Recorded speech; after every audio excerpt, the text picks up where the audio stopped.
Традиционная схема продвижения товара от производителя к покупателю выглядит так.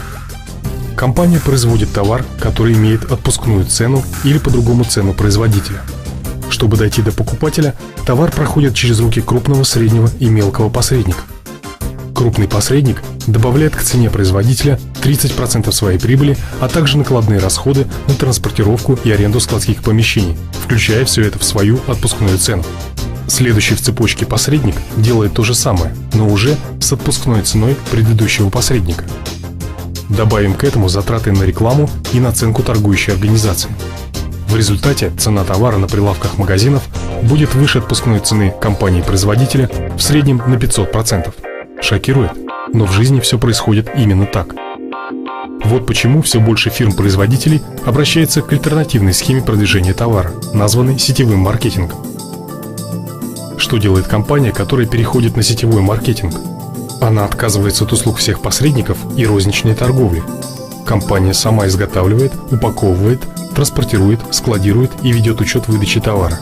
Накладные расходы остаются, но отсутствуют прибыли посредников, а это ни много ни мало 150% сэкономленных средств.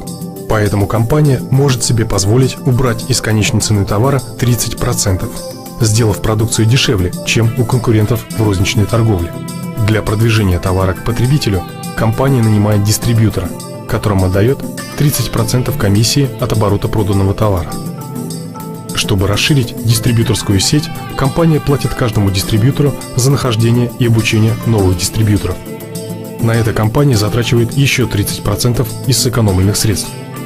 Оставшиеся 60% компания вкладывает в разработку новых продуктов, который включает научные исследования, совершенствование лабораторий, расширение производства. Конечная цена продукции всегда остается ниже, а качество выше, чем в классической схеме продаж. Миф первый. Сетевой маркетинг – это пирамида. Зарабатывает только верхушка, конечные дистрибьюторы зарабатывают мизерные проценты. Развенчать этот миф нам поможет простое сравнение двух структур – традиционной и сетевого маркетинга. Как устроена традиционная корпоративная структура?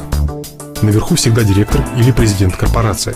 Ниже стоят его заместители, под ними старшие менеджеры, еще ниже менеджеры среднего звена и в основе рабочий и младший персонал.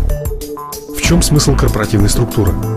В том, что каждый представитель верхнего уровня зарабатывает больше, чем нижний. Напоминает ли вам этот порядок пирамиду?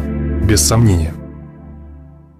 Приходя в компанию сетевого маркетинга, вы начинаете создавать свою структуру продвижения товара, приглашая и обучая новых дистрибьюторов. Ваш доход складывается из товарооборота, который вы создаете лично, плюс процент с товарооборота, созданный вами сети дистрибьюторов. Система учета сетевой компании отслеживает вашу активность и выплачивает соответствующее вознаграждение. Уровень вашего дохода зависит только от ваших организационных способностей. Вы можете зарабатывать больше денег, чем пригласивший вас дистрибьютор и любой дистрибьютор, пришедший в компанию задолго до вас. Графически эта структура будет выглядеть как перевернутая пирамида. Количество мест на вершине не ограничено. Если называть вещи своими именами, то к сетевому маркетингу в большей степени применимо понятие «эффективный менеджмент». На практике это выглядит так.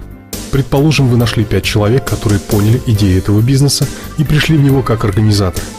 Что происходит дальше? Вы помогаете этим 5 сделать то же самое – пригласить своих 5 человек.